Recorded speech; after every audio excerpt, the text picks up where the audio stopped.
This is VJ TV. Vastu and Jyotish. Vastu and Jyotish. ಎಲ್ಲರಿಗೂ ನಮಸ್ಕಾರ. ನಾನು ವೀಣಾ ಕುಲಕರ್ಣಿ. ವಾಸ್ತು ಜ್ಯೋತಿ ಚಾನಲ್ಗೆ ಸ್ವಾಗತ. ಇನ್ನೇನು ಹೊಸ ಕ್ಯಾಲೆಂಡರ್ ವರ್ಷ ಬರ್ತಾ ಇದೆ. ಸೊ ಯಾವ ರಾಶಿಗೆ ಯಾವ ಫಲಗಳಿದೆ ಅಂತ ತಿಳ್ಕೊಳ್ಳುವಂತ ಸಮಯ. ಖ್ಯಾತ ಜ್ಯೋತಿಷಿಗಳು ಮತ್ತು ಖ್ಯಾತ ವಾಸ್ತುತಜ್ಞರಾದಂತಹ ಬಾಲಸುಬ್ರಹ್ಮಣ್ಯ ಗುರುಗಳು ಇವತ್ತು ನಮ್ಮ ಜೊತೆ ಇದ್ದಾರೆ. ಆ ಗುರುಗಳೇ ಕಾರ್ಯಕ್ರಮಕ್ಕೆ ಸ್ವಾಗತ. ಓಂ ಗುರುಭ್ಯೋ ನಮಃ ಹರಿ ಓಂ. ನಮಸ್ಕಾರ ಗುರುಗಳೇ, ಇನ್ನೇನು ಹೊಸ ವರ್ಷ 2026 ಆಗಮಿಸ್ತಾ ಇದೆ. ಸೊ ಈ ವರ್ಷದಲ್ಲಿ ಯಾವ ರಾಶಿಗಳಿಗೆ ಏನು ಫಲಗಳಿದೆ ಅನ್ನೋದನ್ನ ತಿಳಿಸ್ಕೊಡ್ತೀರಾ? ಖಂಡಿತ ಮೇಡಮ್. ಈ ಎಲ್ಲ ಮಾಹಿತಿಗಳು ವಾಸ್ತು ಜ್ಯೋತಿ ಯೂಟ್ಯೂಬ್ ಚಾನಲ್ ಅಲ್ಲಿ ಲಭ್ಯವಿದೆ. ನೀವು ಲಿಂಕ್ ಅನ್ನ ಶೇರ್ ಮಾಡ್ಬೋದು, ಸಬ್ಸ್ಕ್ರೈಬ್ ಮಾಡ್ಬೋದು. ಹಾಗೆ ಕೆಳಗಡೆ ಬರ್ತಕ್ಕಂತಹ ಸಂಖ್ಯೆಯನ್ನ ನೋಟ್ ಮಾಡ್ಕೊಳ್ಳಿ. ಇದರಿಂದ ನೀವು ಗುರುಗಳನ್ನ ನೇರವಾಗಿ ಸಂಪರ್ಕಿಸಬಹುದು. ವೃಶ್ಚಿಕ ರಾಶಿ ಬಗ್ಗೆ ತಿಳಿಸ್ಕೊಡ್ತೀರಾ ಗುರುಗಳೇ? ನೋಡಿ, ವೃಶ್ಚಿಕ ರಾಶಿ ಅಂದ್ರೆ ನಮ್ಗೆ ವಿಶಾಖ, ಅನುರಾಧ, ಜ್ಯೇಷ್ಠ ನಕ್ಷತ್ರಗಳಲ್ಲಿ ಜನನ ಆಗಿರುತ್ತೆ. ಈಗ ವಿಶಾಖ ನಕ್ಷತ್ರ ತಗೊಂಡ್ರೆ ಗುರು ದಶೆಯಲ್ಲಿ ಜನ್ಮ ಆಗಿರುತ್ತೆ. ಗುರು ದಶೆ ಶನಿ ದಶೆಯಲ್ಲಿ ವಿದ್ಯಾಭ್ಯಾಸ ನಡೆದ್ರೆ ಇನ್ನು ಕೆಲಸ ಕಾರ್ಯಗಳು ಶನಿ, ಬುಧ, ಕೇತು, ಶುಕ್ರ ಇದರಲ್ಲಿ ಕೆಲಸಗಳು ಮಾಡ್ತಿರ್ತಾರೆ ವಿಶಾಖ ನಕ್ಷತ್ರದಲ್ಲಿ ಹುಟ್ಟಿರೋರು. ಹಾಗೆ ಅನುರಾಧ ನಕ್ಷತ್ರದಲ್ಲಿ ಹುಟ್ಟಿದ್ರೆ ನೋಡಿ, ಶನಿ ದಶೆ ಜನನ ಆಗಿರುತ್ತೆ ಅಥವಾ ವಿದ್ಯಾಭ್ಯಾಸ ಶನಿ ದಶೆಯಲ್ಲಿ ನಡೆದು ಬುಧ ಆಗಲಿ, ಕೇತು, ಶುಕ್ರ ದಶೆಗಳಲ್ಲಿ ಇವರು ವ್ಯಾಪಾರ ವ್ಯವಹಾರ ಅಥವಾ ಕೆಲಸಗಳು ಮಾಡ್ತಾ ಇರ್ತಾರೆ. ಹಾಗೆ ಜ್ಯೇಷ್ಠ ನಕ್ಷತ್ರ ಬುಧ ದಶೆಯಲ್ಲಿ ಜನನ ಆಗಿರುತ್ತೆ.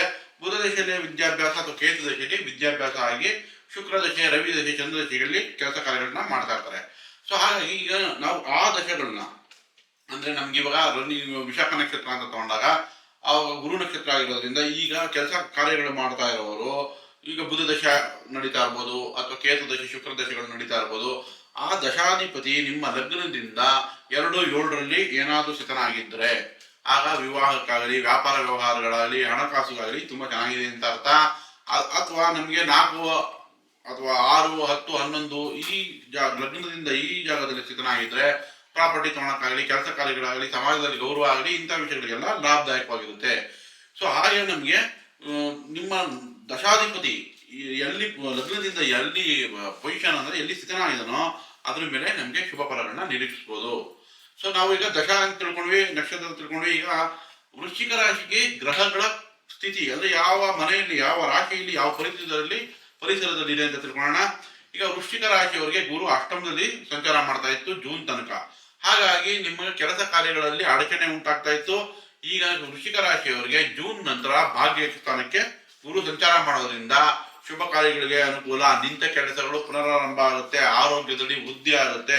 ಯಾಕಂದ್ರೆ ನೋಡಿ, ಭಾಗ್ಯದಲ್ಲಿ ಯಾವ ಗುರು ಸಂಚಾರ ಮಾಡ್ತಾನೋ ಗುರು ದೃಷ್ಟಿ ನಿಮ್ಮ ವೃಶ್ಚಿಕ ರಾಶಿ ಮೇಲೆ ಬೀಳುತ್ತೆ. ನಂತರ ನಮ್ಗೆ ಕರ್ಮಸ್ಥಾನದಲ್ಲಿ ಕೇತು ಇರೋದ್ರಿಂದ ಕೆಲಸ ಕಾರ್ಯಗಳು ಸ್ವಲ್ಪ ಕಟ್ಟಾಗಬಹುದು. ಅಂದ್ರೆ ಈಗ ಪ್ರಾಜೆಕ್ಟ್ ಸಿಕ್ಕಿದೆ, ನಿಂತಿರುತ್ತೆ, ಮತ್ತೆ ಭಾಗ್ಯದಲ್ಲಿ ಗುರು ಬಂದಾಗ ಪುನರಾರಂಭ ಆಗೋ ಚಾನ್ಸಸ್ ಹೆಚ್ಚಾಗಿರುತ್ತೆ. ಹಾಗೆ ರಾಹು 4ನೇ ಮನೆಯಲ್ಲಿ ಸಂಚಾರ. 4ನೇ ಮನೆಯಲ್ಲಿ ರಾಹು ಸಂಚಾರ ಮಾಡುವಾಗ ಈಗ ಟೆಕ್ನಿಕಲ್ ಎಜುಕೇಶನ್ ಮಾಡ್ತಾ ಇದ್ದೀರಾ, ತುಂಬಾ ಒಳ್ಳೇದು. ಆದ್ರೆ ತಾಯಿ ಆರೋಗ್ಯದಲ್ಲಿ ಎಚ್ಚರಿಕೆ ವಹಿಸಬೇಕು. ಅಥವಾ ಮನೆ ರಿಪೇರಿ, ವಾಹನ ರಿಪೇರಿ ಇದಕ್ಕೆ ಖರ್ಚಾಗುವ ಸಾಧ್ಯತೆಗಳು ಅಧಿಕವಾಗಿರುತ್ತೆ. ಪಂಚಮದಲ್ಲಿ ಶನಿ ಸಂಚಾರ ಮಾಡ್ತಾ ಇದ್ರೆ ಅದು ಪೂರ್ವ ಪುಣ್ಯ ಸ್ಥಾನ ಆಗಿರೋದ್ರಿಂದ ಸ್ವಲ್ಪ ಆರೋಗ್ಯದಲ್ಲಿ ಎಚ್ಚರಿಕೆ ವಹಿಸಬೇಕಾಗುತ್ತೆ. ಇಲ್ಲ ಮಕ್ಕಳು, ವೃಶ್ಚಿಕ ರಾಶಿ ಮಕ್ಕಳು ಹೇಳಿದ ಮಾತು ಕೇಳಲ್ಲ, ಸ್ವಲ್ಪ ಅವರು ಮಿಸ್ಅಂಡರ್ಸ್ಟ್ಯಾಂಡಿಂಗು ಅಥವಾ ಭಿನ್ನಾಭಿಪ್ರಾಯ, ವಾದ ವಿವಾದಗಳಾಗೋ ಚಾನ್ಸಸ್ ಮಕ್ಕಳಿಂದನೂ ಬರುತ್ತೆ. ಹಾಗಾಗಿ ಶನಿ ಶಾಂತಿ, ರಾಹು ಶಾಂತಿ ಅಗತ್ಯವಿದೆ. ನೋಡಿ, ವೃಶ್ಚಿಕ ರಾಶಿಯವರಿಗೆ ರವಿ, ಬುಧ, ಶುಕ್ರ 3ನೇ ಮನೆ ಸಂಚಾರ ಮಾಡುತ್ತೆ ಜನವರಿ, ಫೆಬ್ರವರಿಯಲ್ಲಿ. ಸೊ ಹಾಗಾಗಿ ನಿಮ್ಗೆ ವೃಶ್ಚಿಕ ರಾಶಿಯವರಿಗೆ ಕೆಲಸ ಕಾರ್ಯಗಳಲ್ಲಿ ಅಥವಾ ಅವರ ಪ್ರಯತ್ನಗಳಲ್ಲಿ ಲಾಭ ಹೆಚ್ಚಾಗಿರುತ್ತೆ.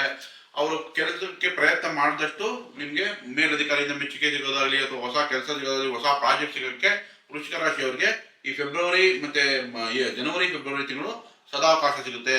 ಹಾಗೆ ಕೂಡ ನಮ್ಗೆ ಏಪ್ರಿಲ್, ಮೇ ತಿಂಗಳಲ್ಲಿ ರವಿ ಮತ್ತೆ ಕುಜ 6ನೇ ಮನೆ ಸಂಚಾರ ಮಾಡ್ತಾ ಇರೋದ್ರಿಂದ ಈ ತಿಂಗಳಲ್ಲಿ ನಿಮ್ಗೆ ಪ್ರಾಪರ್ಟಿ ವಿಷಯದಲ್ಲಾಗಲಿ ಅಥವಾ ಅಣ್ಣ ತಮ್ಮಂದರಿಂದ ಸಹಾಯ ಸಿಗೋದ್ರಲ್ಲಾಗಲಿ ಅಥವಾ ನಿಮ್ಗೆ ಹೊಸ ಕೆಲಸ ಹುಡುಕ್ತಾ ಇದ್ರೆ ಆ ಕೆಲಸ ಸಿಗೋಕೆ ಕೂಡ ನಮ್ಗೆ ಏಪ್ರಿಲ್, ಮೇ ತಿಂಗಳು ರವಿಯಿಂದ ಸಹಾಯ ಸಿಗುತ್ತೆ. ಹಾಗೆ ಕೂಡ ನಮ್ಗೆ ಆಗಸ್ಟ್ ಮತ್ತೆ ಸೆಪ್ಟೆಂಬರ್ ಈ ತಿಂಗಳಲ್ಲಿ ರವಿ, ಬುಧ, ಶುಕ್ರ 3 ಗ್ರಹಗಳು 10, 11ನೇ ಮನೆ ಸಂಚಾರ ಮಾಡುತ್ತೆ ನಮ್ಗೆ ಆಗಸ್ಟ್ ಮತ್ತೆ ಸೆಪ್ಟೆಂಬರ್. ಆವಾಗ ನಿಮ್ಗೆ ವಾಹನ ಖರೀದಿಗೆ, ಫ್ಲಾಟ್ಗೆ ಅಥವಾ ವಿವಾಹಕ್ಕೆ ಎಲ್ಲಾ ರೀತಿಯೂ, ಯಾಕಂದ್ರೆ ಗುರು ಬಲನೂ ಇದೆ. ಹಾಗಾಗಿ ನಿಮ್ಗೆ ಆಗಸ್ಟ್, ಸೆಪ್ಟೆಂಬರ್, ಅಕ್ಟೋಬರ್ ತಿಂಗಳು ನಿಮ್ಗೆ ಶುಭದಾಯಕವಾಗಿರುತ್ತೆ ವೃಶ್ಚಿಕ ರಾಶಿಯವರಿಗೆ. ಓವರ್ ಆಲ್ ತಗೊಂಡ್ರೆ ವೃಶ್ಚಿಕ ರಾಶಿಯವರಿಗೆ ಭಾಗ್ಯದಲ್ಲಿ ಗುರು ಬರೋದ್ರಿಂದ 2026 ಲಾಭದಾಯಕವಾಗಿರುತ್ತೆ. ಒಳ್ಳೆದಾಗಲಿ. ಗುರುಗಳೇ, ವೃಶ್ಚಿಕ ರಾಶಿಯವರಿಗೆ 4ನೇ ಮನೆಯಲ್ಲಿ ರಾಹು ಇರೋದ್ರಿಂದ ಏನಾದ್ರೂ ಪರಿಹಾರ ಇದೆ?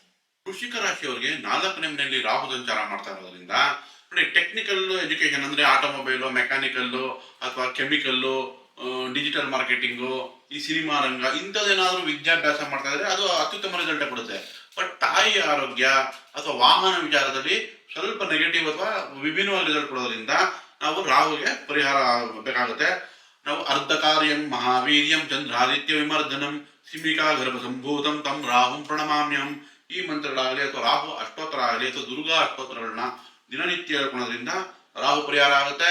ಮತ್ತೆ ಉದ್ದಿನ ಬೇಳೆ ಮತ್ತು ಅಕ್ಕಿ ಸೇರಿಸಿ ಮಾಡಿರುವಂತಹ ಉದ್ದಿನ ವಡೆ ಆಗಿರ್ಬೋದು ಅಥವಾ ದೋಸೆ, ಇಡ್ಲಿ ಇಂಥದನ್ನ ಸ್ನೇಹಿತರು ಕೊಡಿಸೋದ್ರಿಂದ ಕೂಡ ರಾಹುಗೆ ಪರಿಹಾರ ಆಗುತ್ತೆ. ಮತ್ತೆ ನೋಡಿ, ರಾಹು ಈಗ ನಮ್ಗೆ ಏರ್ ಎಲಿಮೆಂಟ್ ಅಂದ್ರೆ ವಾಯು ತತ್ವ ಕುಂಭರಾಶಿಯಲ್ಲಿ ಇರೋದ್ರಿಂದ ತೀರ್ಥಕ್ಷೇತ್ರಗಳಿಗೆ ಅವರು ವಿಸಿಟ್ ಮಾಡಿದ್ರೆ ಅಂದ್ರೆ ತೀರ್ಥಕ್ಷೇತ್ರಗಳಿಗೆ ಹೋಗೋದ್ರಿಂದ ಕೂಡ ರಾಹುಗೆ ಪರಿಹಾರ ಮಾಡಬಹುದು. ಓವರ್ ಆಲ್ ತಗೊಂಡ್ರೆ ವೃಶ್ಚಿಕ ರಾಶಿಗೆ ಜೂನ್ ನಂತರ ಗುರು ಭಾಗ್ಯಕ್ಕೆ ಬರೋದ್ರಿಂದ ಲಾಭದಾಯಕವಾಗಿದೆ, ಒಳ್ಳೆದಾಗಲಿ. 2026ರ ಎಲ್ಲ ರಾಶಿಗಳ ಫಲಾಫಲಗಳನ್ನ ನೋಡಿದ್ವಿ. ಇದನ್ನ ತಿಳಿಸ್ಕೊಟ್ಟಂತಹ ನಮ್ಮ ಖ್ಯಾತ ಜ್ಯೋತಿಷಿಗಳಾದಂತಹ ಬಾಲಸುಬ್ರಹ್ಮಣ್ಯ ಗುರುಜಿಗಳಿಗೆ ಒಂದು ಧನ್ಯವಾದಗಳನ್ನ ಹೇಳೋಣ. 2026ರ ದ್ವಾದಶ ರಾಶಿಗಳ ಬಗ್ಗೆ ಇಷ್ಟೊತ್ತವರೆಗೂ ನಾವು ತಿಳ್ಕೊಂಡ್ವಿ.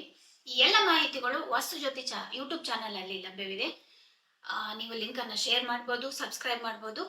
ಹಾಗೆ ಕೆಳಗಡೆ ಬರ್ತಕ್ಕಂತಹ ಸಂಖ್ಯೆಯನ್ನ ನೋಟ್ ಮಾಡ್ಕೊಳ್ಳಿ. ಇದರಿಂದ ನೀವು ಗುರುಗಳನ್ನ ನೇರವಾಗಿ ಸಂಪರ್ಕಿಸಬಹುದು. ಧನ್ಯವಾದಗಳು.